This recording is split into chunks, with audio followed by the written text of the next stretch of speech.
Shabbos Daf Samachay. How's everybody doing today? The Mishnah tells us that you're permitted to go out with a wad of cotton in your ear, provided that it's tied around the ear, wrapped around the ear. You could go with a wad of cotton on your foot if you have a wound on your foot, provided that it's tied to your foot. A nida does not need to tie it to herself because it's disgusting, it's mos, and we're not concerned she'll pick it up. Even if it has a handle where it's not that mos, it is still considered mos. The Gemara tells us that when Rabbi Yochanan got older, he had a lot of earwax. So he went in Rosh Hashanah on Shabbos with a wad of cotton in his ear without tying it to his ear. The Gemara explains because he put it in really tight where it doesn't fall out, he wasn't concerned. His friends argued with him and they said that's usher. When Rabbi Yanai did it, the entire generation argued on him. The Gemara tells us that a woman could go out with peppercorn in her mouth. She would use it as a mouthwash to have good breath, or salt in order to relieve tooth pain. Other things that you're permitted to go out with, such as ginger and cinnamon, mutter to go out with on Shabbos. If a person has a false tooth, if it's made out of gold, the concern is, according to Chachamim, a woman might take it out to show her friends what a beautiful tooth she has.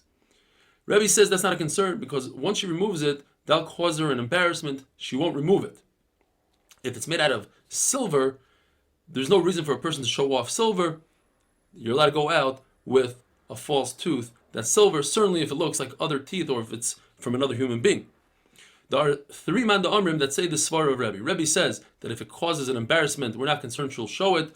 We also learned earlier that if a woman wears a tzleiches of pleiton, it's a little flask of perfume. The only people that wear it are people that have body odor, and she won't remove it because that will tell other people of her issue. The other Manda Amrim is Reb Shimon ben Elazar. He says that anything under the svacha, the wool cap, a person is allowed to go. So let's say she takes a needle and wraps her hair around it, and then she puts it under the svacha, you're allowed to go out on Shabbos. What's the concern? She might show it off. She won't, because in order to get to it, she has to expose her hair. She's a married woman. She wouldn't do so.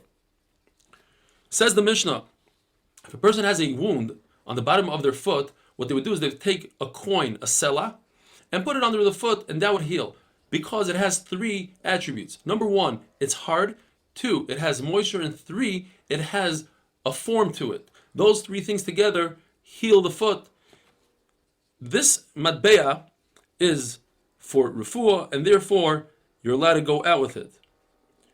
The Mishnah says that young girls are allowed to go out with threads in their ear. They would pierce their ear, and rather than getting them earrings, training earrings, they would put in threads or even a toothpick. You're allowed to go out with it. It's not something that you take out to show your friends, unless, like the Gemara says later, Avud Shmuel didn't allow his daughters to go out with it because they were colorful. That's something you show your friends. Women in Arab nations can wear ru'ulais, they can wear the ninja suit where only the eyes show, or imodai, they would wear prufais. Basically, you take an object, let's say a stone or a coin, and you put it behind the clothing and you push through. And then that creates like a button, and you could tie it. So says the Mishnah that you're allowed to go out with that on Shabbos, provided that if it's a coin, you miyached it, you designated it before Shabbos, because on Shabbos you cannot designate a coin, because it's muktzah. You might be able to designate a specific stone if it's the right shape for this purpose. Says the Gemara that Abu Shmuel did not allow his daughters to go out with these strings that were colorful in their ear, and he didn't allow them to sleep together, his daughters, in one bed, so they shouldn't get used to a strange body next to them, and then they'll have a taiva. And he made a mikvah for them in the days of Nisan.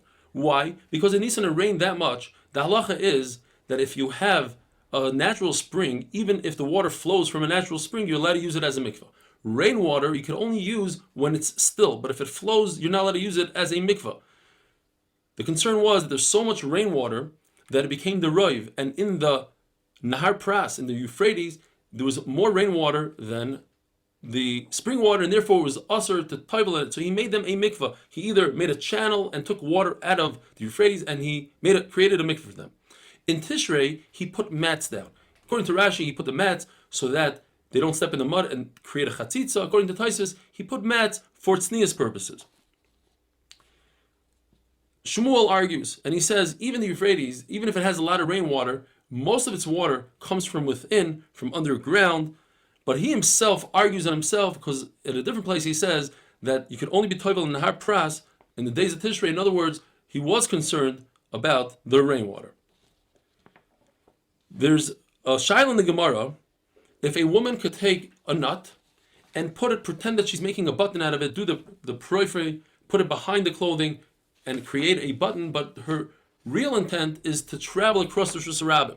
Are you allowed to do harama? Are you allowed to do trickery? What's the question? We know the halacha is that if somebody has clothing, they're trying to save from a fire, wants to bring them into a mava, according to Rameir, you could do trickery, you could wear many clothing.